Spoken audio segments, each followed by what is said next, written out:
What's going on? My name is Zac Holcomb here with the Kickin It With podcast, sponsored by Additive America and Big Bark Social. Today I've got, on episode 6, the Leon Steele, Downtown Kinston Revitalization czar, as I like to refer to you. Welcome to the show. How are you, Leon? I'm doing well, thanks. Doing well? Fantastic. Hope you are. Absolutely, man, absolutely. So we've got Leon on today. We want to chat about all the fun stuff that's going on in downtown Kinston because it is Leon's favorite time of year. It is. It is. Christmas. This guy Christmas lives. is a killer. He lives for Christmas. So got a bunch of awesome things that have been going on. He's been able to get some extra help this year. Not only does Leon do a great job of recruiting sponsors and recruiting people to volunteer to help him out, he also did a great job this year of also being able to find some extra help through the public services of Kinston. Thank God for them. And they have been kicking tail. I've been watching them out, man. They've been like coming in, moving cars and hanging all these awesome lights that you see in the back here in downtown Kinston. Where the lights start and where do they end when this project completes? Because I'm psyched for it. I've loved it. I saw you hung some up for Barbecue Fest, and they kind of hung around, and then here comes some more with Leon for Christmas. Well, yeah, the public services guys came out in force, and they just said, what do you need done? How do you do it? Okay, what's over here? What's going over there? How do we do that? And so they all divided up, and they tackled everything. And then they just sort of figured out how things were flowing. They've owned it. Yeah, they just take the initiative and roll. In the past, it was coordinating delivery of the stuff and Parks and Recs from our building over to the park, and then coordinating some volunteers, whoever we could get to fluff the tree limbs or whatever it was, and then it would rain. So then you have to start all over with the coordination. So it would take us 2 months to get it done. Yep. And these guys have done it in, like a week? Yeah, they have been tearing it up, man. They got the tree, the stag is up right there at the corner. What else we got? What is new? The angels are new. Yeah. Or did we have those last year as well? Last year they were new. Yeah. Awesome. They were displayed separately, but this year they're together. You got them right there in the corner at the entrance to Pearson Park, right there where Mitchell turns into Gordon. Yeah. Nice. I'm slowly learning the town, man. Yeah, slowly. Yeah. How long have you been here? Since you were you originally from here and then left and came back, or what is the story? Like, for those of you that don't know, I've heard that like your mom's here and stuff, but like, She came with me. I couldn't leave my you brought her along with you. something-year-old mother hours behind, Absolutely by herself. So yeah, I dragged her along with me. Nice. Yeah, no, I moved here from South Louisiana. And it was for the job, no other reason. It was a sweet job where I was given free reign to make changes and told to go do so. So I did, that. Yeah. That was fine. In Louisiana, I was doing this same kind of work in 37 different communities as a state employee for the state Main Street program. Yeah, so it was a good fit. Very good. And as far as me how long I've been here, 5 years this month, on the 11th, actually. Awesome. Yeah. So 5 years, man. 5 years. So you had a 2-year jump on us when we came. I remember I came down on like July 3rd of 2019, and I met up with you and Chris Moore over in the building adjacent or attached to the Mad Hatter at the time, Harpendales now, and we walked all through it, and it was July 3rd, and it was like 9,000 degrees.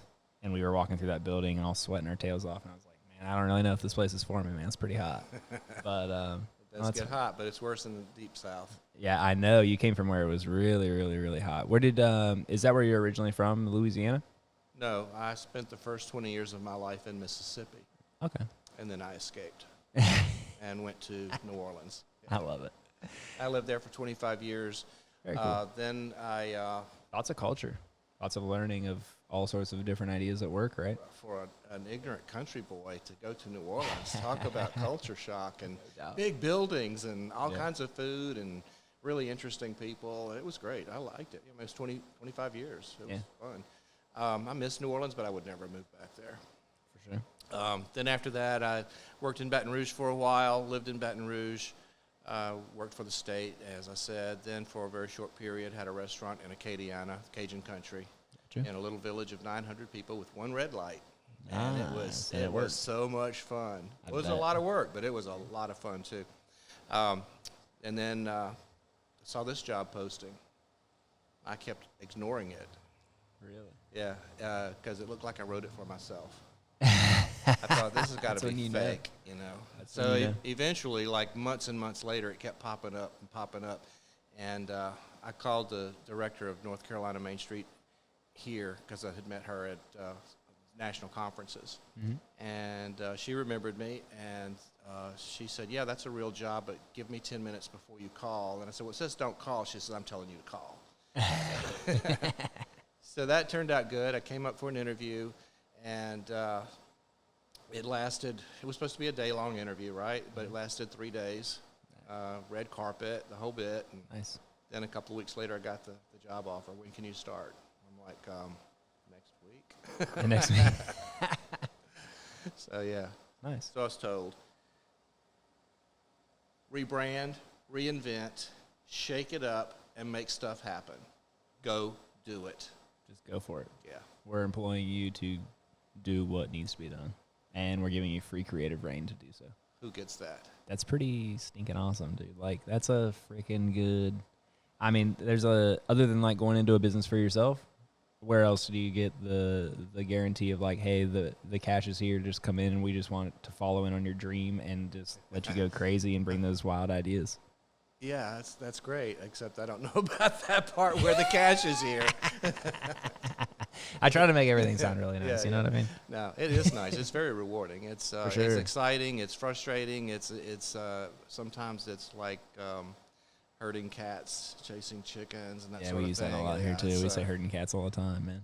Leading horses to water. You know, it's everything. Yeah. But you look at the social media posts, and everybody's like, "Oh my God, that's so awesome! That's so awesome!" And then other people are like, "You've done too much." Yeah. In a short period of time, and you're scaring people. But you know what? Good. Complacency is suicide. Amen. If you aren't growing, you're dying. Exactly. Evolve or dissolve. Yep. So it's been fun. It's been good. I get some pushback once in a while, but overall, most people are very accommodating and supportive. And once it's done, once they see that creative vision has materialized into something, and then they're excited about it. I mean, look at these lights out here. Dude. We talked about this 2 years ago. I said, I'm going to put lights out here. Mm-hmm. We need these lights out here, and we need to do something else through here. Yep. And this is the first start. So we put them up at Barbecue Festival, left them on. Rhonda Barwick was very supportive of that. And we've got the cool white lights going through here. And then on the cross streets, we're going to put the warm white lights so it differentiates it a little bit. Yeah. They look really good, actually. I'm telling you, we were watching them put it up, and we were sitting upstairs. Grant and I, we were hanging some Grant was hanging some drywall. I was just up there chatting with him. It's just like I do. Mm-hmm. I'm not trying to, work too hard, but he's the man.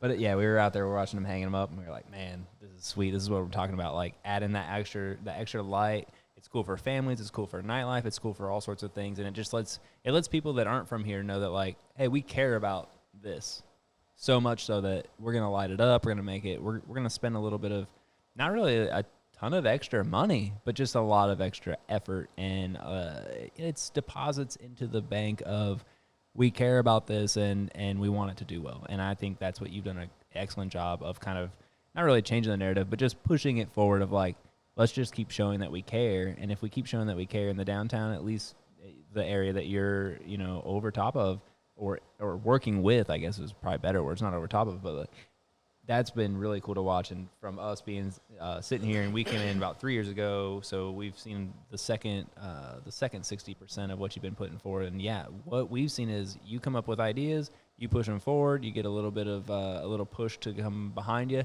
But you do a great job, Leona, of being the spearhead to the movement, and then getting people behind you to help push forward. And I think that's something that I've noticed from you personally. It's really really sweet. You do a great job of it. Thank you. Yeah, I have to plant a lot of seeds. Yeah. Yeah, and this is agricultural country, right? Yeah. So you got to plant seeds, and sometimes it takes a couple of years for it to take root. Take the gazebo over the river, for example. Every public presentation I went to for 2 years was. It featured that, why don't we have something there? That is a main entrance into downtown from King Street and on Heritage. Mm-hmm. And you've got the farmer's market right there, Pearson Park right behind it, and then all of a sudden you're right smack in the epicenter of downtown. Yep. but there's no architectural feature there. There was a deck that was falling into the river, basically. Gotcha. And so 2 years later, Rotary of Kinston built that nice gazebo there, and Rotaract decorates it for Christmas They make every it look year. nice. Yeah, Man. yeah. I love the cooperative agreement, or the way that those two groups kind of work together, of like tying in some of the youth and getting, like Jonathan we had on in there, and Austin as well, and Brian, and getting those guys kind of like, you got some young folks around here, and that's something that we've noticed is coming in. There's not a lot of young people here that are shaking and moving. Like, I would say young, I guess I kind of put myself in like sub 40 people that are really making moves. But they want to.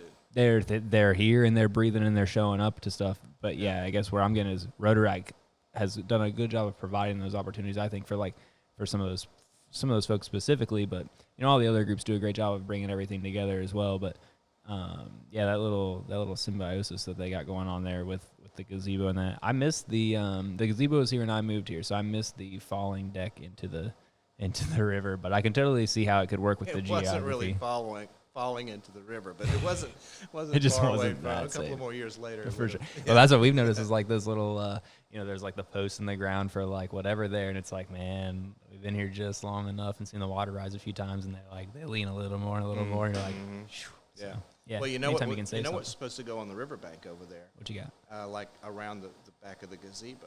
Huh? What was supposed to go there? I guess it still could. It just Sure. we don't have that city manager anymore. We have Rhonda, but hey, Rhonda, we need to continue this plan. I like that. Is the LED colored programmable lights. Oh yeah. Shining into the water to reflect the water. Oh yeah. We've got the lights during the holidays swagged across that side of the King Street Bridge, which adds a lot to it, because even though the decorations may not be in the park, you realize you've arrived downtown. Yep. Because it's just pitch black dark through there from 70. Yeah, it's almost like the gateway into town, if you know what I mean. Yeah. Coming through Skinner's bypass there. We've got a number of gateways coming into downtown, Absolutely. and I have to say, because I've been through a lot of communities in my travels, especially around Louisiana. Not to be bashing Louisiana, but the typical thing is in order to get downtown where stuff is happening and people are reinvesting and stuff, you've got to drive through some blight or at least not very attractive or but we don't really have that. Yeah. I mean, even MLK Boulevard's not horrible. Right. With the roundabout over there. Yeah, the roundabout, the school. You got the cleared space in the northwest corner there. Yeah. It's if it could be bumped up like a real boulevard, and with great street lights, great crosswalks. Crosswalks for sure. Some really wonderful lit sculpture stuff in that giant roundabout. Which is it's just wasted right now. You're right. That's an excellent space for like some public art stuff of like you've got. I mean just things that jump out in my mind, like doing a really cool like little funk monument or something like that for some funk music right there in the roundabout would be super awesome. Yeah, I mean, we are the birthplace of funk. Amen. I saw the sign. We're legit. It's right there. We influence the global industry. I'm telling you, we do influence global industries, or we touch the global economy anyway with all the manufacturing that's done here. Absolutely. West Pharmaceutical, Master Brand Cabinets, and I will say this, like coming from manufacturing in general, and that's what's brought me here. West Pharmaceuticals is huge, and if y'all don't realize that, like, what they're doing over there is insanely major to the impact that they can create or what they're making across the country and in the world. I mean, what they do over there in little old Kinston over there off 70 is crazy. I mean, it's good stuff. Little old Kinston. I know. I love saying that. Yeah. It's true. I mean, we are little old Kinston. Yeah. And we're just banging the world. Yeah. What we're doing. Yeah. And we've got a lot of people watching what we're doing too. Yeah, absolutely. And that's had some effect on new people moving in. Oh, for sure. Yeah, there's a lot of opportunities here. Mm-hmm. Yeah, absolutely. One of those opportunities we kind of chatted about a little bit before we got started is the facade grant that's being offered by Revitalize Kinston as well, or Downtown Kinston as it's now known. You want to elaborate on that a little bit? Yeah, we have a facade grant that we award based on the budget we have each year, but essentially it is a reimbursable grant for people who are redoing the exterior of their building, or in our case, we include an interior component. For example, if you want to remove the dropped acoustical tile ceilings and you've got pressed metal behind it, but you've got to move some electrical, ductwork, or ceiling fans cool. and stuff. We can help offset that cost. It also has a component in there to help offset some costs if you have to install a sprinkler system. Ah, nice. Your windows are busted out. They need replacing, like Brandon Corey's new ink art gallery Yeah, space. the House of Ink over there. Yeah. We just helped the Elmores get a facade grant for that, which offset the cost of the glass. Awesome. And then, he was like, oh, this is an awesome space. Yeah, it is. Now you can see in it because it's not boarded up. Amen. Or you want to look in it because it doesn't look too dangerous to get close to. Yeah, absolutely. Absolutely. So, yeah, it's a really awesome space. I'm really excited he's coming. He's going to do well here, I hope. But anyway, the grant caps at $3,600. No, sorry, $3,400, I believe. Okay. For $3,200 for $6,400 or more spend. But if you spend $1,000, we'll give you $500. Sure. That kind of thing. Right but on. it's reimbursable. Yeah. It helps. It's not a lot of money. It's something. I wish it were $10,000, but like Dan Sale says, I wish I were 6'1". How tall is Dan? 5'11".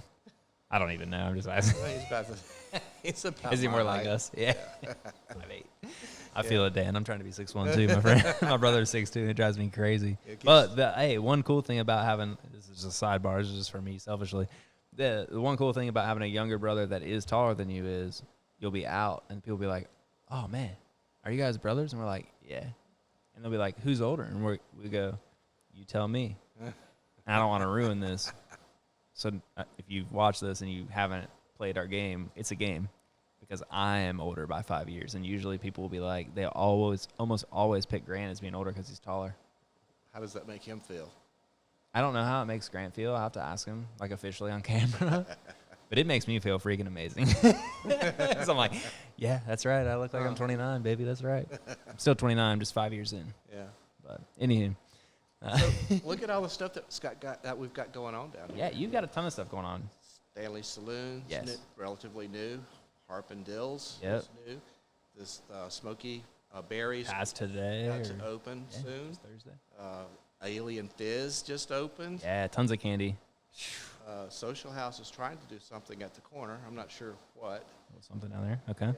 The Gaskin guy with the bank building on Queen and Gordon, he's I think he might be living upstairs if I'm not mistaken, but he's gutting that ground floor for something. Right on. Got some cool lights on the great exterior. light, yeah. The lighting on the exterior of that bank building across from the O'Neill is amazing if you haven't checked it out. I love that lighting program that everybody's jumping on board with. Those programmable lights on the exterior of their buildings. Yeah, it looks, I don't know if it is the same, but the Heritage's new location here on North, they put 3 lights on the outside. I noticed that tonight. As well. They look really nice. I've only seen them shown up in like the 5,000 Kelvin white color, but I'm interested. They look I don't have any idea, but they look really similar to the ones that were installed in the bank building. We were supposed to put some across the front of our building this year before Christmas, but budget didn't allow it. Sure. Sponsors. Sponsors. Anybody want to jump on that? We've also got 2 buildings being redone by Graham King, by the flooring company by the railroad track. Nice. Near Blunt. That would be probably 4 apartments in those 2 buildings, total 4 apartments. Gotcha. And, excuse me.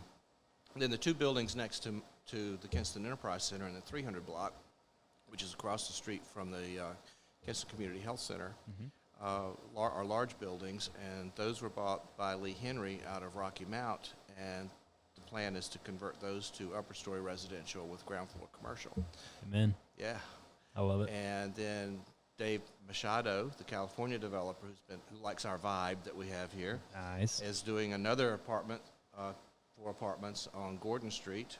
Very cool. And then you've got Christopher's Cafe, which will have 3 apartments plus an office space for their construction. What about behind there on further east on North? They're working on some apartments there too, behind Christopher's. Yeah, that's the one. That's same Dave Machado. all same deal. Yeah. Very cool, Dave. Okay, awesome. Yeah.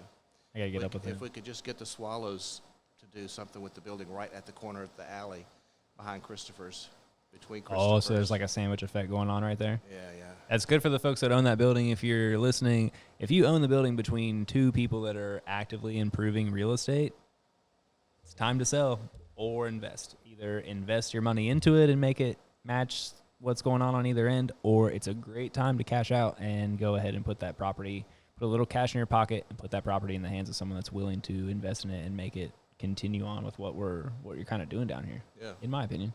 Well, and the florist that was on Gordon Street at Manclewane, that sold pretty quickly. Yes. Yeah. And they're starting to go very quickly. Yeah. Well, that's on one side of the church. Then there's an alley on the other side of the church where the row buildings start, where Dolph Mentz's office is located.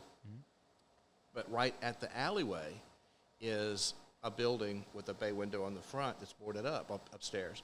Downstairs is huge. It's got really tall ceilings, beautiful pressed metal ceilings, and it's just cavernous inside for a long, narrow building. It's big. And upstairs is like a one bedroom, small New York style apartment, or could be, you know. And, it'd be perfect for a young professional or something. It would be awesome. Yeah, you could make money just renting out the ground floor. Hey man, that's where I'm at. In my opinion, like a lot of the real estate down here, at least the commercial real estate in the district, the Main Street district, is whether you want to use it for upstairs residential or you want to use it for downstairs commercial, one of the two options generally makes the financials work. And if you ever finish the other side of it, that's just cheddar on top, at least from my perspective. Like if you're willing to go in and design it modern and then propose it to people that aren't maybe necessarily from here, you're going to be able to pull people into it. Free real estate note right here. If you finish a space in this town and you paint everything in it white or gray and you put stainless appliances in it and maybe some subway tile and don't make it have brass on the walls and southern like sunflower yellow anywhere, you're going to do really well, because people that are moving here for all these jobs, they're deciding to pick up their lives and move it to the place where they know no one, because the offers given to them by the businesses that have been attracted by our local government are so fruitful to their lifestyle that they're willing to make the change. The only problem is they're looking for a place to live that looks like the places to live where they're from. And in most cases, those people that are coming here are coming from large major cities. And the style, whether you like it or not, I'm not saying that you have to love the style, because Southern style homes, they look really cool. But the people that are moving here really just want 4 tones of gray and stainless steel appliances, and then charge them $200 extra a month, and they're gonna love it. Yeah. Well, the apartments that Machado did on Gordon Street in the burnout law offices, those were really nice apartments, and they're very reasonable. And that is the real kicker. Well, you can get a bigger space here that's just as nice, if not nicer, than what you were renting before in some cases. Yep. That's a fraction of the cost. Right. Yeah, it starts benefiting you very quickly as a landlord and as a city overall. It's like you're bringing in, not only are you attracting folks that come in and invest, or let me start it this way.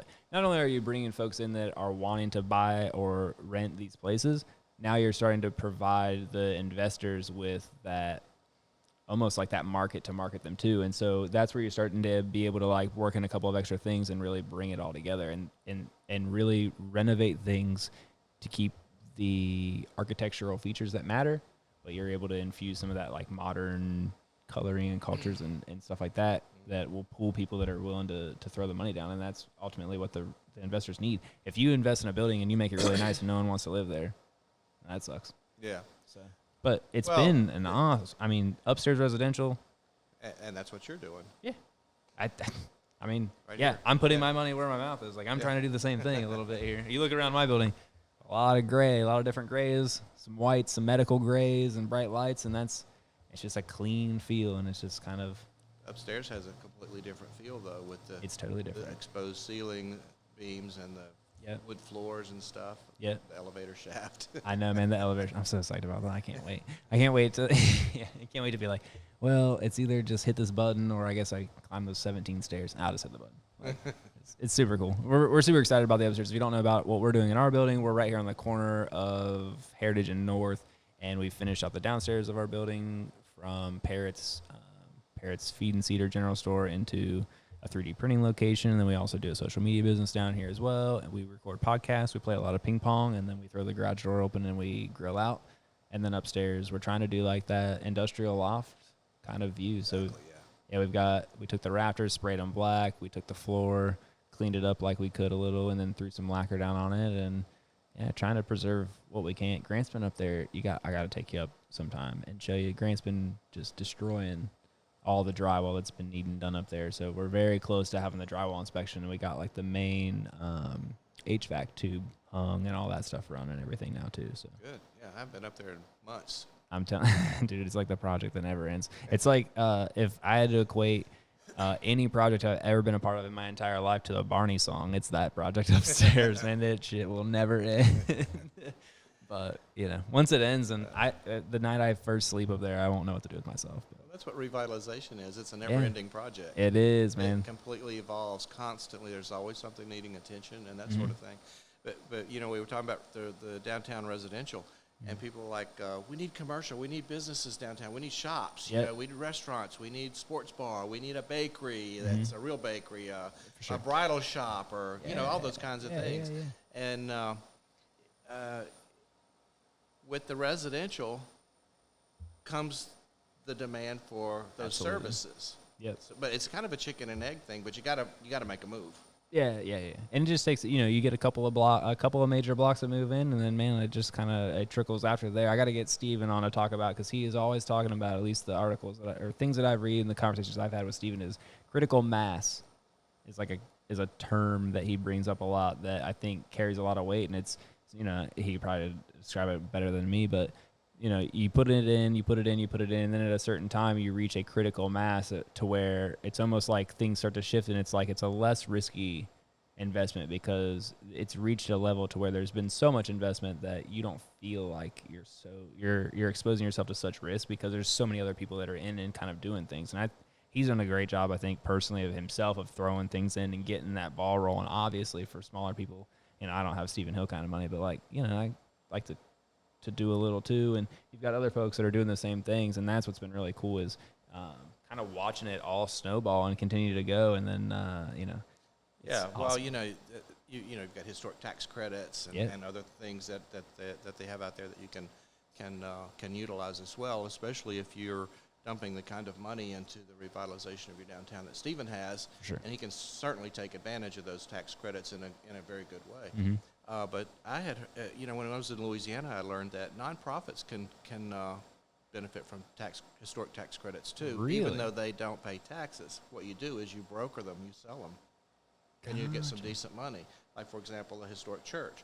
They're not going to be able to utilize the tax credits, but they may qualify for those tax credits, and they can sell them to help offset whatever work they're trying to get done. That's very cool. I did not know that at all. Yeah. Of course, you have to be involved with the State Historic Preservation Office and that sort of thing, but John Wood out of Greenville, which is very close by, is very knowledgeable and very easy to work with. That's very cool. I did not know anything about that. Yeah. Yeah, that's a good question too. I mean, to think of how can a nonprofit utilize a tax credit, that never even entered my mind. Yeah, most people don't think about that. Right. May is Historic Preservation Month, and we had a meeting the other day and discussed possibly having some workshops and or seminars with some speakers to come in and try to educate people about it. And, you know, not knowing anything about tax credits is like not knowing anything about doing your taxes. You know, it's mind-blowing and it's intimidating. But there are people who do know, and they can guide you through the process. And once you do it once or twice, from what I've learned from people who have used them, it gets easier. Yeah, for sure. Of course, you need a CPA who understands tax credits too, so they can really apply them like they should be. Amen.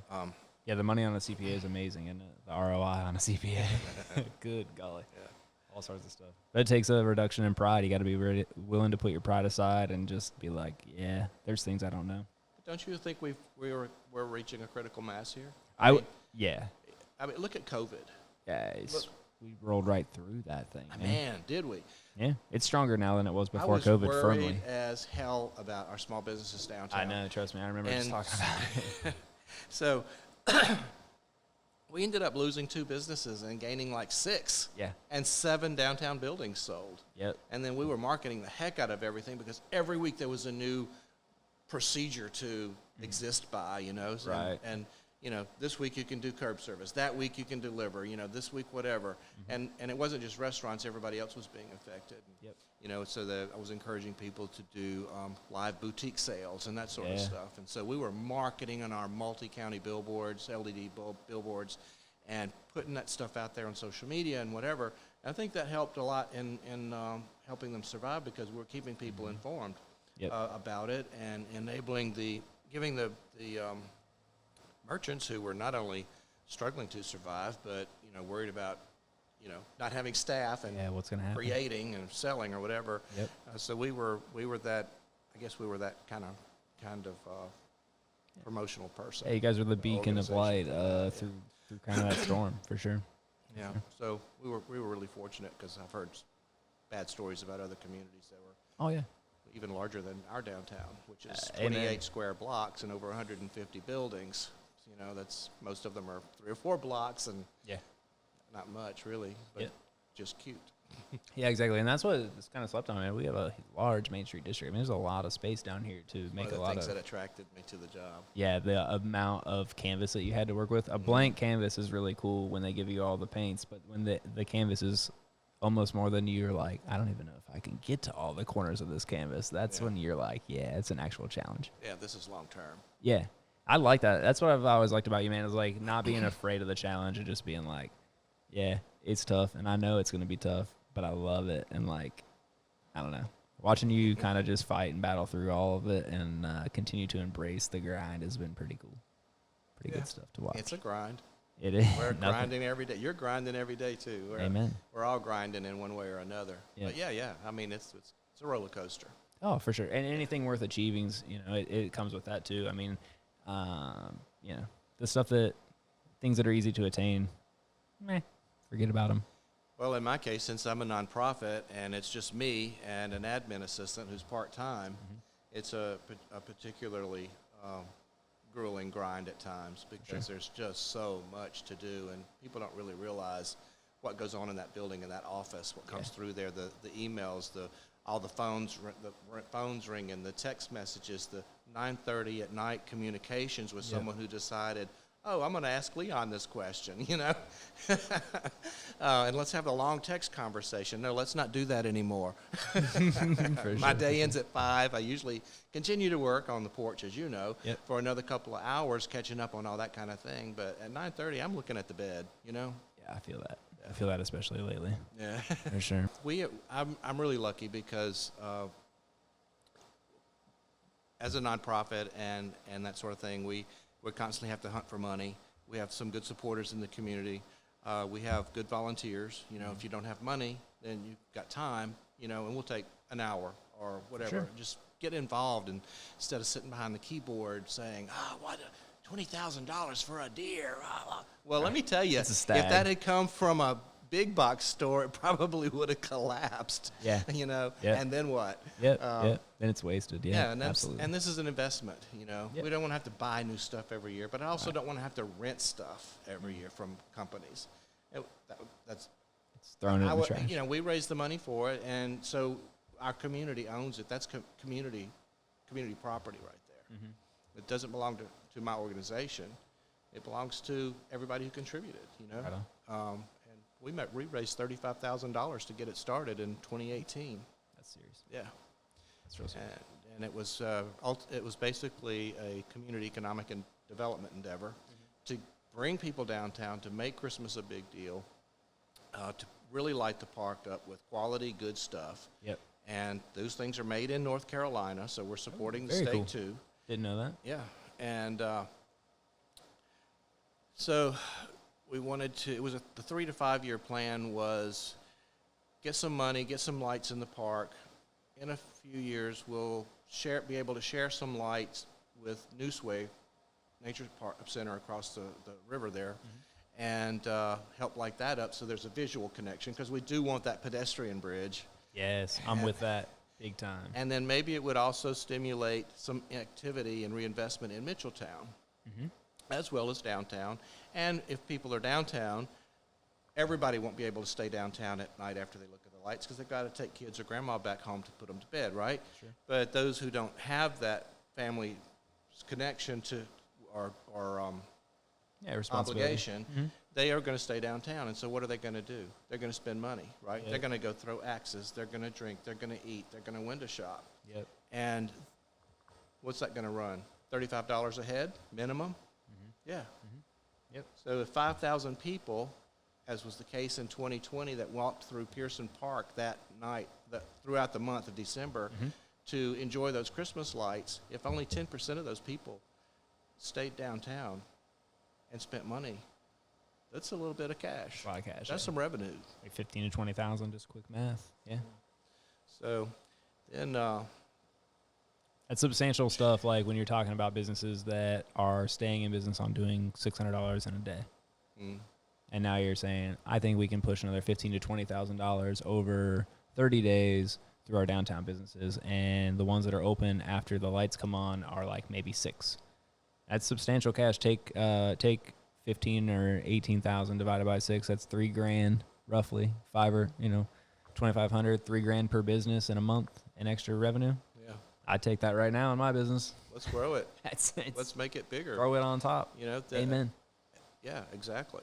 So my phone was blowing up every night that year during December. Yeah. You're not going to believe how many people are in the park right now. Yeah, It's not a drive-through park. You got to get out and walk around. You got to park. So that also helps dispel the myth that you're going to get shot if you come downtown, because that's old history. That's news. That's way long down. That's past Newbern now. It's way under the bridge. Yeah, I've never seen it. Yeah. Like that. And I'm the scooter guy, so like I pick up a lot of scooters. It takes you everywhere, and you meet all sorts of people.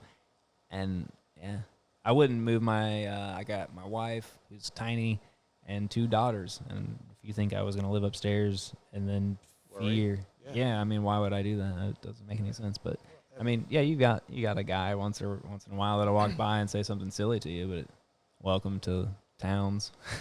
Yeah. It's people. Yeah. Characters. Yeah, it's people. People praise some of the characters that used to live here. Yeah, like some freak who walked around all the time in some kind of hat or something. I don't know. Dude, Anyway, I had interesting it. stories. Had it last week where I posted something and people were like, "You're being judgy," or "that person's really nice," and they've never done anything disrespectful that I've ever seen. I'm like, then you didn't turn the sound on and watch the video, because the person just spit on the door. So don't be like, don't be like, I've never seen that person do anything disrespectful. I just showed you something pretty disrespectful. I mean, I don't know about you. I don't care. It's no big deal. But like, yeah, the characters are the characters, and you'll have it everywhere. But there's a lot of characters in bigger cities, man. So much so that you do feel threatened and things. And I would say that I've never really felt threatened down here at all. I think characters just add some color. A little bit of everybody was exactly the same. We're exactly the same. It would be pretty dull. Exactly. And that's the funny part about it that I really like, is like, you can have a fun little, it's just whatever. It's just fun. It's a part of life. And if that's wearing you out, man, there's stuff going on in the, it's greener over there. Meh. Where is Mayberry? Yeah. It doesn't exist except on TV. Amen. And they didn't even have it perfect, No, even Disney World's not perfect. Yeah. You tell me Disney World doesn't have some crime. I know. Yeah, right? I know. I watched some characters. Lots of Disney characters, but other ones as well. Yeah, they've got plenty of characters there in costume and not. That's funny. So back to Christmas. Yes, hit me up with all this fun stuff you got economic coming. development endeavor. Right after that, two big houses in Mitchelltown sold, and one of them got a tremendously expensive makeover, and we're all very happy with that, and we know the owners, and it's pretty much like an open house over there. If you want to go in and see, they're happy to show it off. It's a massive tour with the staircase that goes around. I know. I gotta hit them up. I gotta get in there. I've seen like your videos and other people, and I've seen like pictures and stuff. And I think when they got it done, they did like a really a well posted post with a bunch of photos, I think. Yeah. But yeah, I need to physically walk through it, because someone came by today and was telling me how they walked through it, and I was like, son of a gun, you haven't even been here that long. Like, I freaking know them. Stephanie. Yeah, I was like, I know. Like, while I was talking to him, and he told me about how cool it was. She was like walking by and like threw me a peace sign through the window, and I was like, damn it. Like, what have I been doing? I gotta get over here for that pig picking or something that they're doing in the fall time. But anyway, I know we got this going on. I want to hit you up because I saw them hanging all these lights, and I was like, man, that would be super cool. I want to get Leon down here because I remember us chatting long ago about some ideas, and it's been cool. We haven't been chatting as much recently as we did when I first moved here, and largely that's probably my fault. But Busy. everybody is, man. I hate the word busy because we all are, but it's a real thing. But watching some of the things that you floated to me as ideas 2 years ago, or maybe 2.5 years ago, before we even took over the building or like got our building, and then seeing them come to fruition even through the whole COVID thing has been awesome. One of them is the lights coming down here. You've got them going across on the side streets as well and keeping them up. It's an awesome thing. So I wanted to kind of bring you on and really to kind of just shine a light on, like, this guy is doing a ton of stuff for our town. And if you guys aren't paying attention to it, you should start paying attention to it, because what he's done in what I have just found out is only 5 years is absolutely crazy. Dude's been here for 5 years. 2 of it was almost completely run on the ground by COVID, and it's still popping down here like crazy. You got the lights up. You've got Tinsel Trail popping off this weekend or next weekend. You've got a whole bunch of other stuff. You got a parade that has evolved from whatever it was, and then it kind of went down, and now it's back to this whole new thing. You got hanging stuff across Queen Street. You got the city services involved. The steps forward in that time that I've seen has been tremendous. So I wanted to bring you on. I know you got everything here for me. You're gonna give me the rundown of all of the awesome things for you folks, the folks of the town and the folks of the county, to come by, swing into Kinston and spend an evening and check out all these awesome things. Well, one of the things, the ultimate goal for Christmas is we have in our county Friday, Saturday, Sunday parades. Nice. And they're all different. Awesome. I want a parade trail. Yeah. Fill the hotels, bring your family, stay in the hotel, Friday, Saturday, Sunday, get your parade fix, I like and that. every single one of the towns have their own, unique, nice parade. Yeah, little flair. Yeah. Just come experience Christmas in the country, Mm-hmm. and then come to our Yeah, parade. and then make sure you stop at the one in Kinston. Yeah. Well, you have your Friday, it's Friday, and then we're Saturday, and then there's another one on Sunday. Awesome. In one of the towns. Yeah. Awesome. It's a nice thing to experience. Mhm. If you haven't gone to the other communities for the parades, you should. Yeah, for sure. Yeah. For sure. So after the first year where we got the lights in the park started, that was 2018. In 2019, Senator Perry, Representative Humphrey, Representative John Bell, they recognized the economic impact of that unusual community economic development endeavor, and the North Carolina General Assembly awarded me $50,000 to grow it. Very cool. And the city, I probably shouldn't say this, but I'm going to. And the city was instructed to give Leon every penny of that money, or I'll take it all back. I like that a lot. So that was pretty cool. That is cool. And then I was in Adam Short's office the day, city planner at the time, when the check arrived, and he got a call and says, we got this check. What do we do with this? He says, give it to Leon. So that's when we got the deer and the stacking ball lighted tree, Yep. and a lot more lights and stuff. So not only was it economically successful for what we were looking for, but it also stimulated traffic and activity and interest in the Newsway Nature Park. Nice. Just because in that darkness of driving in into town over there, they could see the Christmas lights. So they would turn in and go explore and see the caboose and stuff, and then they'd go back and take the kids back in there to see the planetarium. And it just kind of rejuvenated a lot of interest that people in the park that people probably have forgotten about or didn't even know about. Sure. That stimulated their gift shop sales and stuff like that too. So Nice. 2019 was the Christmas parade of Ferraris, I call it. I remember that. Yeah, that was awesome, huh? Yeah, that was that dope. was great. Yeah, and the that red was Ferraris and the that red was the year we got carpet. the red carpet too. Yeah, that was cool. Oh man, That was right when we moved here, man. I remember love that. the story of those two stories. The red carpet was interesting. I was like, I'm thinking to myself when I'm thinking of all this stuff. Macy's and other people have all this stuff on the street. I don't know what it is, but sometimes it looks like carpet. Yeah. Why can't we have red carpet on the road? We've got a Loved it. brand new street right here that just opened up. It was all fresh and beautiful. Yep. And what do you want with the red carpet? You can't get the usual stuff. Yeah, nobody's gonna nobody's gonna give you red carpet. Yeah. 2 weeks later, Bam. I'm like, y'all, I'm just gonna. You never know. Yep. And 2 weeks later, Southland Flooring calls and says, "Hey, Leon, I hear you looking for some red carpet. I've got some down here. Come take a look. How much do you need, by the way?" I said, I don't know, 75 feet. Yeah, you tell He me. said, 75 feet by 12 feet wide? Yeah, that's good. Yeah. You can have it. We'll store it. We'll deliver it, roll it up, whatever. And so, that made a big difference. So then we put word out we were getting red carpet. Yep. And then I got a phone call from someone, and I knew that her husband had a red Ferrari. And she said, "Leon, you want some red Ferraris in the parade? Because we're always looking for cars. If any of you have cars, I need some cars for the parade." I said, "Yeah, sure." She said, "Do you want a Ferrari?" "Oh, who doesn't?" Well, I'm not going to say no. Let's go. And she said, "How many do you want?" Well, that Yes. kind of took me back. and she said, "Well, we've got two." And I did not know that. And she said, "But how many do you want?" And so I'm counting up city council and commissioners. And she said, "Well, I can get you enough for the city council." Mm-hmm.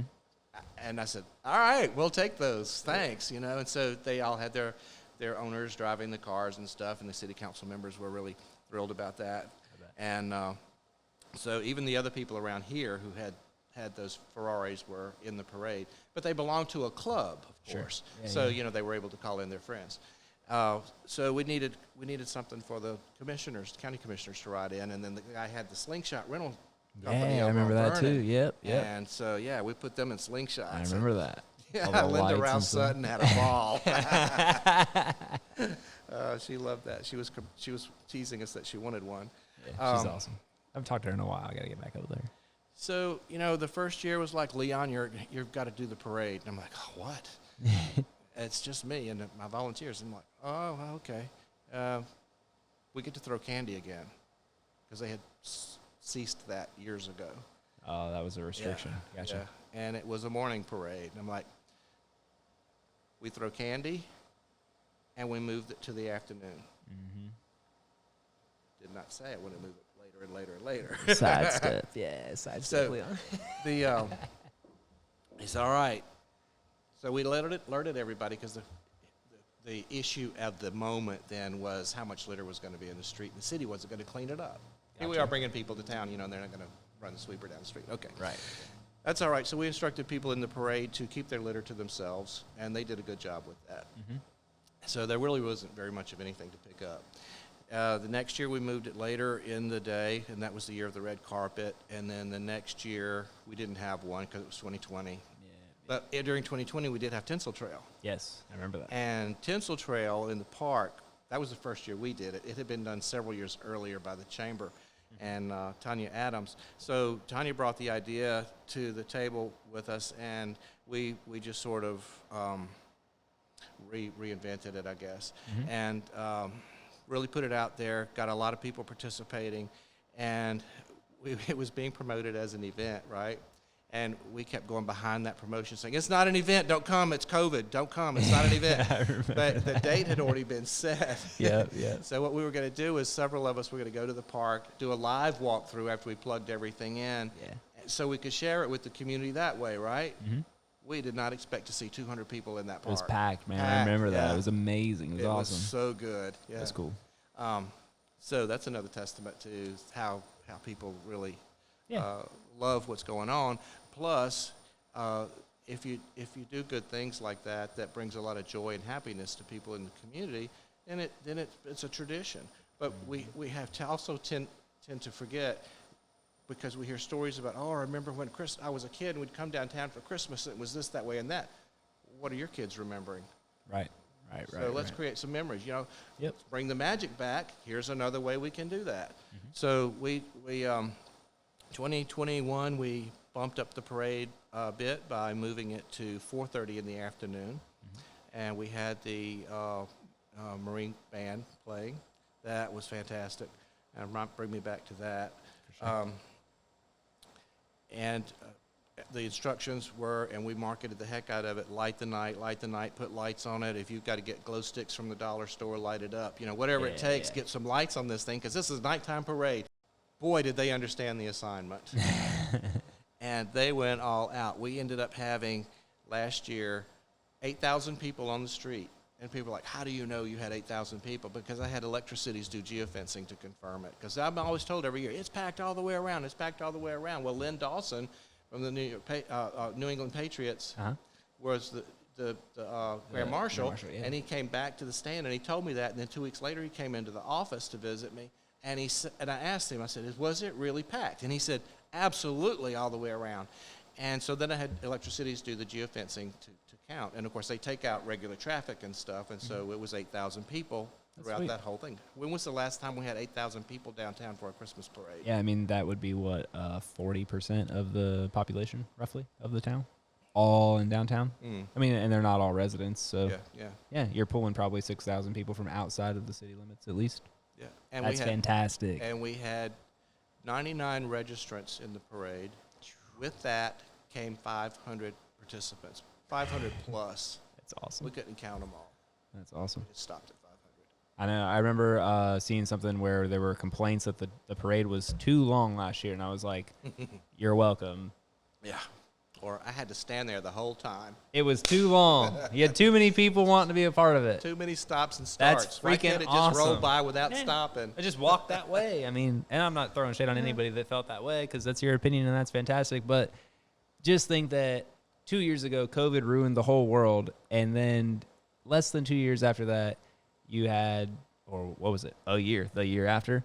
The year after COVID canceled the parade had so many participants that you got bored and wanted to leave. That's freaking good. Duh. That's awesome. 99 entries is crazy. That's how you feel. Stay home and watch it on social media. It's live. Yeah. Or just, wait for the recording and watch it 1.5 times. You're good. I love it. That's awesome, though. I do remember when you had the red carpet down and the Ferraris, and we were like, I think we were standing there, and I was like, you told them not to do burnouts on the carpet, right? So that would have been bad. Yeah. Well, I like that you're bringing those outside ideas. You got a little bit of, you got the private seating and stuff right there in front of the grandstand, stuff like that. Just extra ways that. Got an extra set of those this year for 30 kids from the Kennedy home. Heck yeah, that's what I'm talking about. Yeah, and I just ordered. Nice. 500 Santa hats to hand out. Yeah. 30 of them are reserved for the kids, of Very course. Very cool.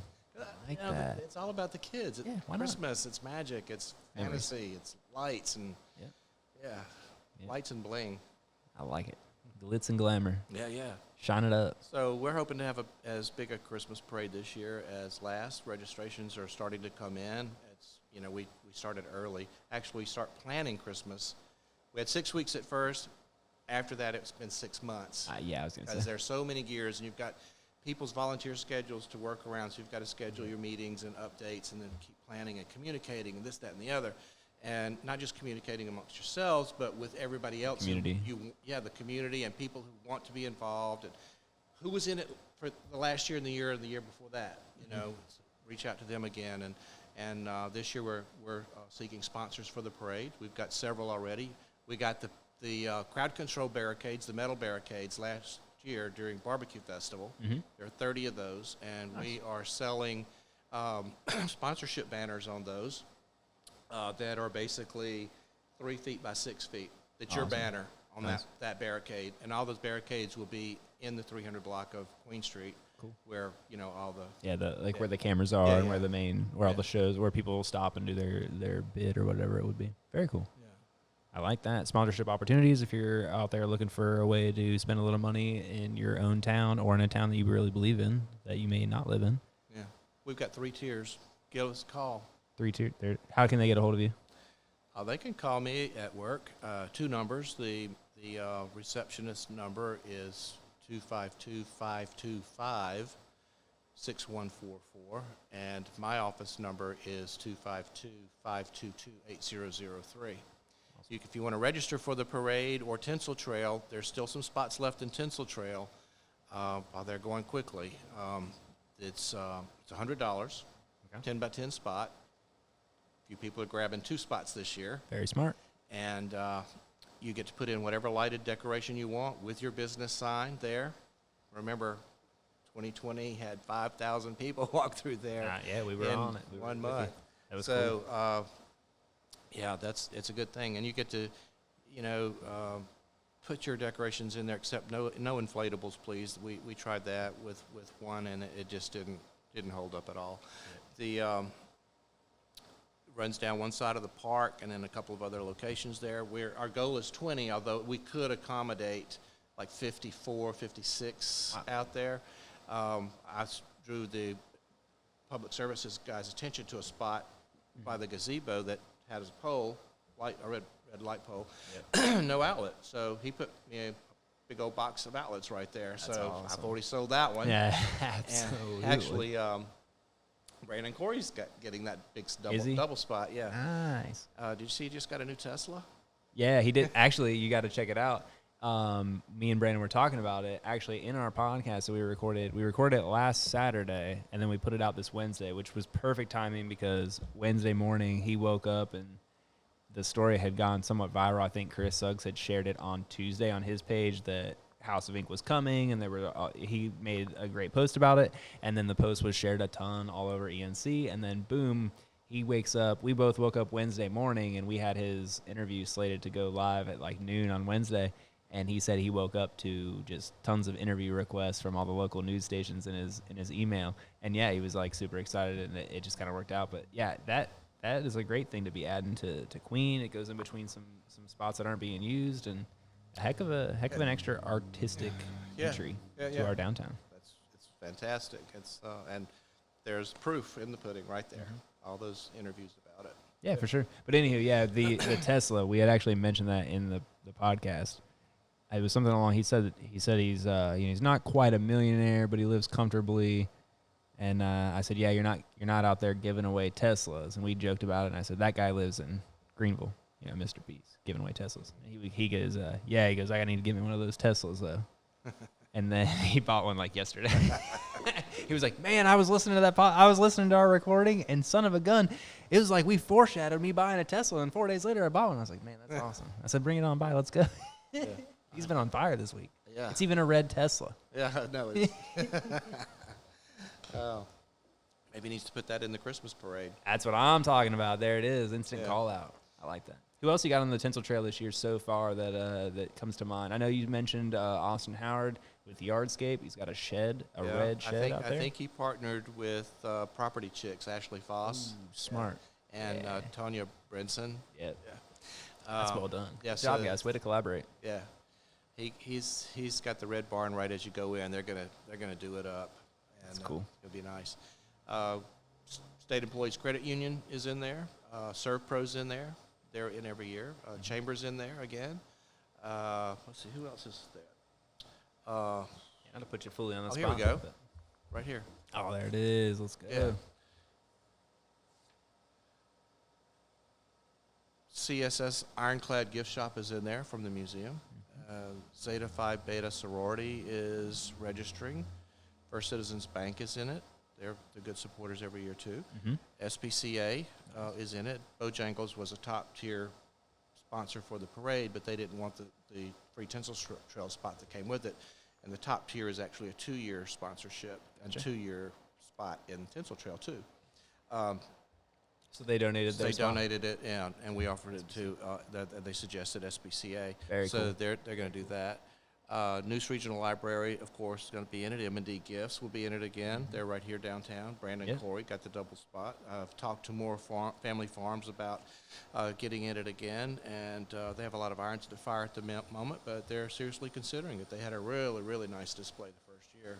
Awesome. All their buildings are red metal, barn-like buildings. Ooh, yeah. And he had that red facade with the little animated deer and stuff. Yeah, I remember that one. Cool. Yeah, that was cool. That was a good one. Yeah. That was a good one. Well, very cool. So there you go. If you've got any little creative tinge in your business for the low cost of $100, you could also print a sign and put it in the ground that has a QR code that takes you to your website or to your social media that you're trying to grow or anything like that. Great way for you to build up word of mouth and things like that. It's almost like additive needs to get into that. It's so expensive to send out Christmas cards. It's a fortune. And it's expensive to, I'm talking about business to customers. Yeah, it's a company. Yep. Yeah, so you used to be able to drive around neighborhoods and look at Christmas lights. That was a real good pastime. I do remember that. Who does that anymore, really? You know, so here it is downtown. People are coming downtown anyway to see the lights. Why not have your business represented there with lights? Thank you for your service. Merry Christmas, Happy New Year. We'll see you next time. You know, that sort of thing. This is our gift to you. And this is the whole thing about Christmas. You know, this is a community gift to the citizens of Kinston and guests. Yeah, it's not.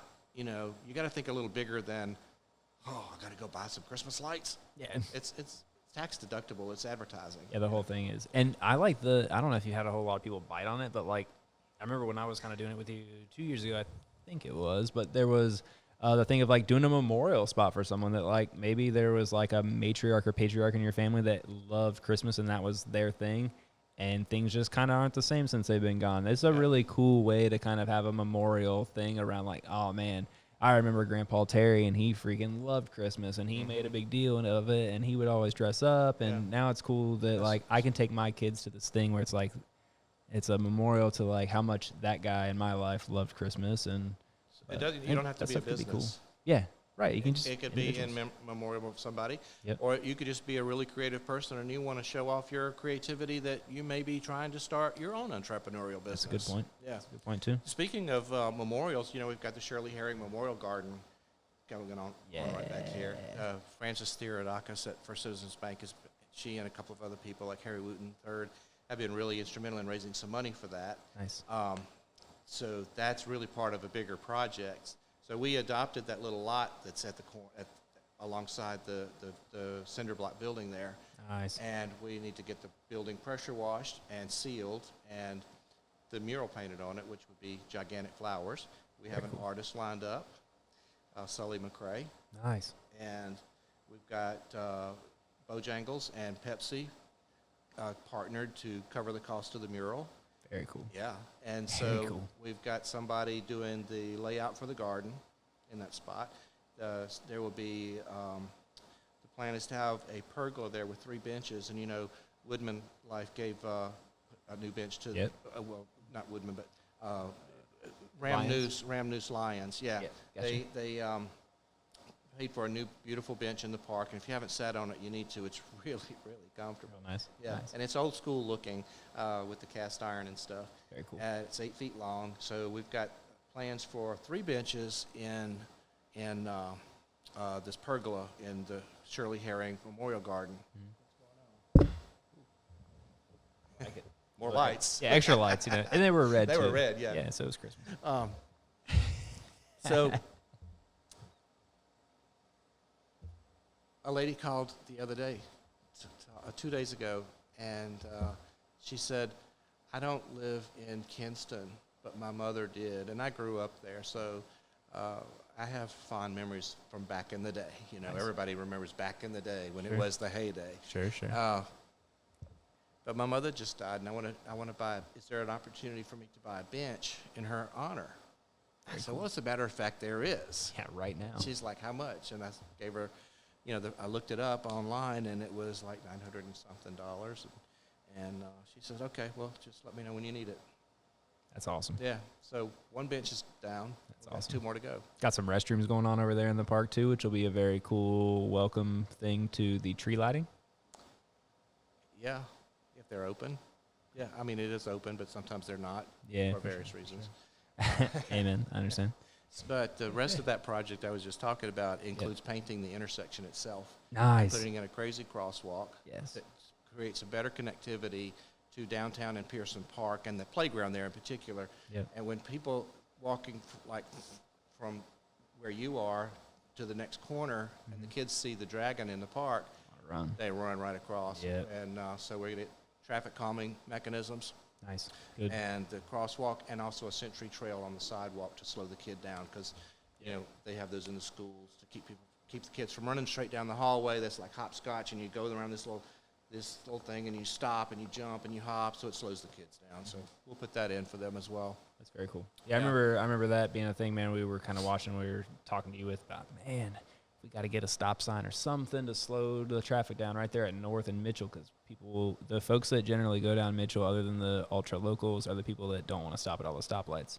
And it just kind of creates like a little thing. And then, I mean, you've done a good job. I think you got the lady that owned that property there to allow you guys to cut down trees and stuff, which allowed It removed some of those visual barriers to checking for traffic, which is fantastic. But yeah, I mean, like you said, if you're not from here and you're just grabbing a bite to eat, and then you're like, there's a park right there, and you start walking down to that park, and you got a 7-year-old that sees the dragon, and it's a 7-year-old, they're not thinking about anything, and they can take off.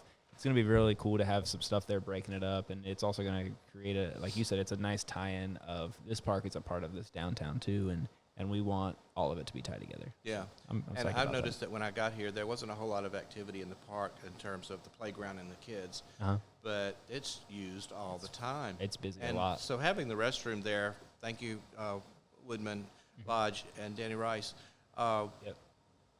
that's a $30,000 investment into that park. That's a big deal. Our community. And they're very generous throughout the community. A lot of people are. Yes. You just don't know how many people are doing all kinds of things around, and people say, like, somebody needs to do something, somebody needs to do this. It's happening. It is. Everybody's. Open your eyes. Yeah. Is there room for more improvement in Pearson Park? Of course there is. Yeah, that's always. Everywhere. Yeah, always. Plants come, plants go, plants die. You got to replace them. Hey man, I love the charging gazebo deal, or like the little table with the shade and you can plug in your phone and charge it. That's fantastic for an area where a lot of folks don't even have internet at their house. I mean, the fact that your kid can now just, is there Wi-Fi on that as well? On that table? I can't remember.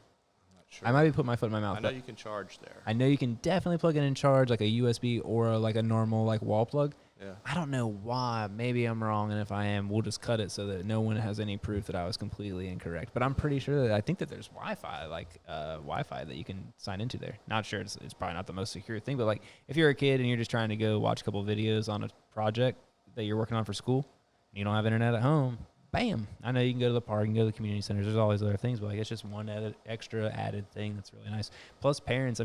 It gives parents the opportunity to sit there, plug their stuff in, and be able to do a little work. We're all working from home a little bit nowadays. Everything's so technological, and now your kid can get another 40 minutes at the park hanging out with other kids, that extra interaction, because I can plug in my phone and still be there to do that Zoom meeting or whatever.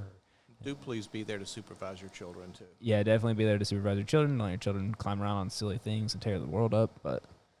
Well, other reasons as well. But, yeah, they need to... Yeah, you gotta watch your kids. For sure. But sure. It's a great park. It is. The river's right there, another asset that's just waiting for us to better develop. Yep. We want to. I've been saving ordinances and stuff, research from these other communities around the state that are turning their downtowns like this into social districts where you can actually get some plastic cup and take your drink from this place to that place. Very but cool. like we do at Barbecue Festival, where the sign says no alcohol beyond this point, and there's a trash can there. Very cool. That's the boundary. And I'd like to see that go all the way through here, include Stanley's, of course, and go up Blunt Street. And that's really where I want all these lights to go. I want all of these cross lights here to go all the way to McElwain. Yeah. Cross Queen Street. Amen. Jump across Queen Street. Absolutely. And then, do the same thing that we're doing over here on Heritage on McElwain. Why not? There's plenty of opportunity all the way over there around. too. This is downtown. Let's just make it more festive and more inviting, and whether it's really putting out a lot more light or not, psychologically it is. Yep. I'm telling you what, man. I came up last night and I came in through Skinner's and I pulled up and I was like, you know what? I think I'm gonna write a letter to the city and complain that these lights are so beautiful. That I was busy looking at the lights and I almost ran a red light. I did. I was like, Lola, aren't these lights amazing? And she's like, they are really cool. And I was like, oh shoot, there's 2 red lights right in front of us. Yeah. But it's awesome. It's really awesome. If you were to do the open container stuff, or like the ability to traverse from establishment to establishment and having the streets where that is permitted lit up with lights, what an easier thing to follow. What an easier code to understand. That's the other component lights. Here. Yeah. You come off of King Street over there, and look at those lights that go right down the street. Yeah. There must be some reason for that. There's something going on down there. I need to check it out. Yeah, it definely piques your curiosity for sure. I heard this secondhand. I don't know if it's really true or not. All right. But the story is, as soon as we got the deer installed the first year, Lanier Tree Service comes over and they lift it and hoist it into place with a crane. Yeah. And so then we plug it in to make sure it works and all that kind of stuff. And the story is that Vivian Howard walked out of the Chef and the Farmer restaurant, and it scared her, so she went right back in.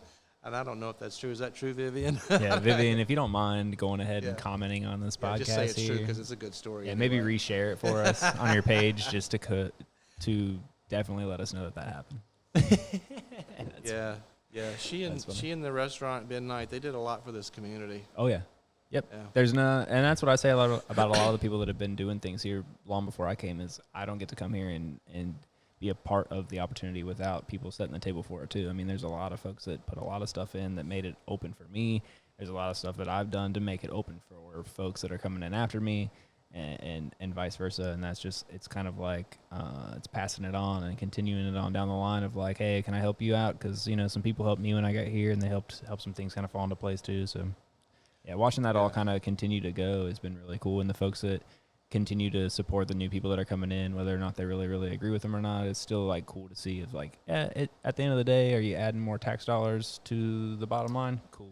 Yeah, we all vibe with that. So yeah, that's been whatever that amount is. Yeah, any and amount, even if you not everybody can be philanthropists in the most common sense of the word, but if you're making a difference, if you're trying to do your best, if you're contributing something along those lines, like if you're in the Christmas parade and all you've got is your registration fee and you've got a really cool costume and some candy to throw out to the kids and you've had a great time and you've contributed to that by bringing joy and sharing that with somebody else.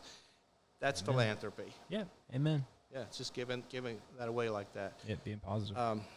We have a newsletter that we got cranked up in January.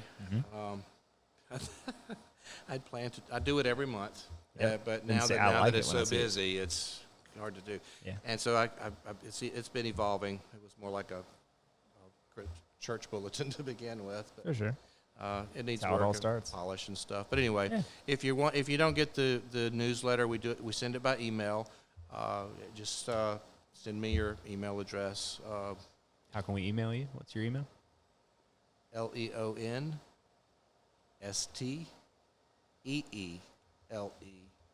17 at suddenlinkmail.com. I had someone today repeat it back to me wrong. STTELE instead of TEELE. How would you even pronounce that? Stadilio? I don't know. Sound it out. Leon Steele 17 at Suddenlink Mail. And then she said, is that Suddenlink Mail MALE or MAIL? It's a professional email account, but if you're looking for the personal email account, it's MALE. We'll go ahead and make it super easy for you. Jerry's going to go ahead and lay it out for you right here. Leon Steele 17 at suddenlink.com. I think I got that right. Everybody knows how to reach me. I get all kind of messages and stuff through Facebook. So. Yeah, I was going to say, Leon mostly prefers for you to just go ahead and send him a message on Facebook because I'm just joking. Yeah, thank you. I get all kind of friend requests from people. I'm like, who's this? Who's that? Yeah. And they have ideas, Sometimes there's no picture or there's no information, and that's when I don't even. I like when they have one mutual friend, it's always the same person. Like you see, you're like, man, that person always says yes because they're always the one mutual friend. Yeah, I sometimes think that about you. I'm with that. I feel that too. You have so many followers and friends. Yeah. I know. I've been getting some good ones this week from the southern parts of the county, but I digress from that.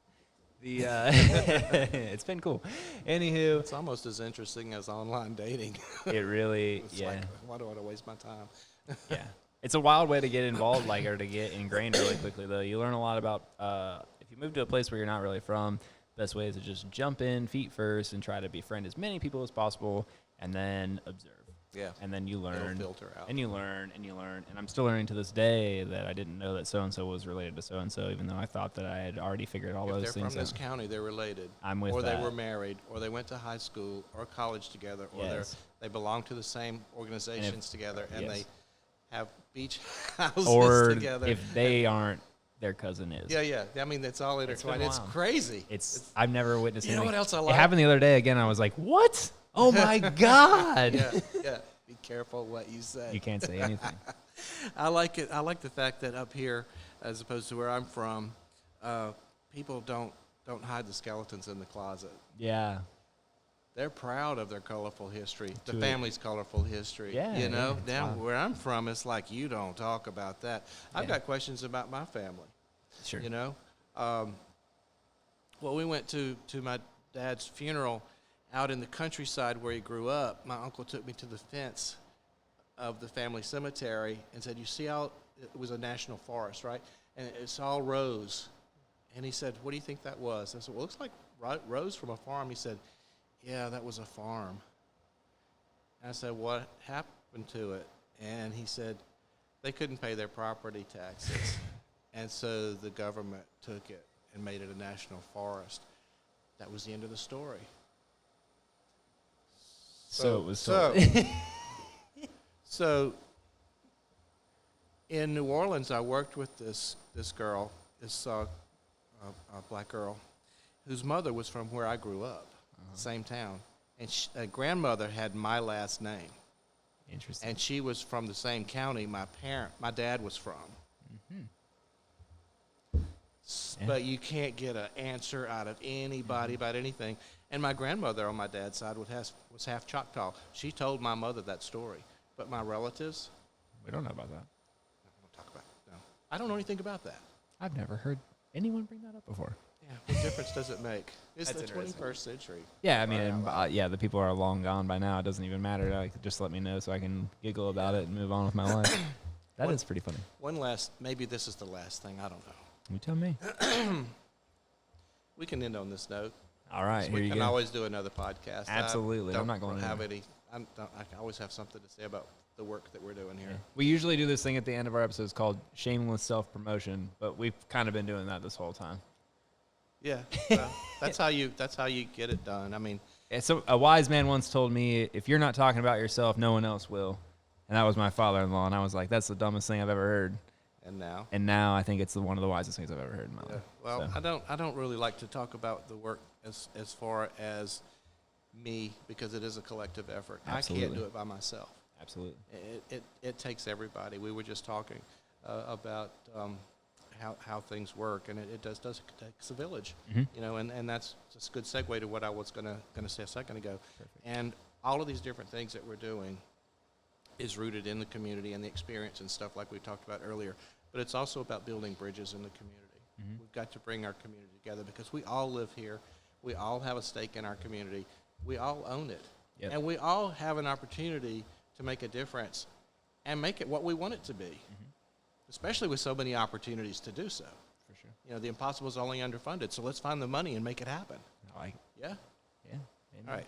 Good night, everybody. That's all he's got. Like you said, thank you for joining us today on this episode of Kicking It With. This was episode 6 with Leon Steele. And if you don't know Leon, now you do a little bit better. And if you want to get together and help promote any of the things or throw a little cash behind this little train engine we got over here that keeps chugging through and just making it happen no matter what he finds on the tracks in front of him, it's a great person to put a little bit of cash behind. So if you need any help finding him, again, it's Leon Steele 17 at suddenlink.com, and we'll give you all the ways to reach out to him and Downtown Kinston Revitalization so that you can, Get aboard. get aboard. I like that. Yeah. Get aboard or stay on this platform because like it. we're rolling. Yeah, I'm telling you. Again, we're rolling again, I should say. Yeah, jump on board. I'm telling you, there's no one around here I've seen been making things happen like this guy right here. So, again, that's all we've got. We've got all these really awesome things coming up to Downtown Kinston in the next couple of weeks for the Christmas stuff. You got the Tinsel Trail being lit up. I think it's November 12th, if that's a Saturday. 6 p.m. Saturday 6 night, p.m. November 12th. Awesome. So 6 p.m. Yep, November 12th. That will be the lighting of the Tinsel Trail. You've got the in Pearson parade. Park. Okay, that's in Pearson. Yeah, in Pearson Park. The parade is what day? And the parade is the first Saturday of December 3rd. There you go. It starts at 4:30. Okay. Granger Stadium is the staging point. It runs down Capitola, and those people in that neighborhood are so excited love about it. the parade, and they were especially happy with the nighttime parade last year. Nice. And then it turns down Queen and goes south to Caswell, and it turns east on Caswell and goes to East Street, and then it goes north on east back to the stadium. Back And up it's about a east. 2-hour parade. It's a 2-mile parade, Very cool. and hopefully, anybody can be in it. Sometimes people have this idea, well, I'm not in a club, or I'm not you know, I'm not society, or I can't participate in that. You can. Call Leon. We got a use for you. Yeah. We do more than parades. We do more than plant flowers. Yep. The organization is way, way deeper than that, although that is our two basic tools, the events and plants, beautification and entertainment. But we do a lot more things than that. And we need people who have other skill sets, too, to help us with that. Economic development, retail recruitment, design. Yeah. I need someone to head up my design committee. Right on. You know, what we're doing is just historic preservation or economic development within the context of historic preservation. But we have a whole lot of fun with what we do. Oh, yeah. For sure. Yeah. Well, there you go. If you're looking for something to get involved with, again, hit him up. He's always looking for volunteers, and he does a great job of finding the things that you may be really good at that maybe even you don't know that you're good at, but like Leon can see that in you and can find the right position for you to be valuable to the squad and the cause. So Yep. It's a team. Yep. Only teams that work together are successful. That's it, man. That's it. Can't win a football game if everybody's running in Yeah, different you directions. can't run 11 directions with the ball. Yeah. For sure. All right. Hey, look at you. You said don't. I used a football You said reference. we started out. He said don't bring up a whole lot of sports. It's not my jam, and we ended on a football reference. So there you go. That's Kicking It with episode 6. Bye.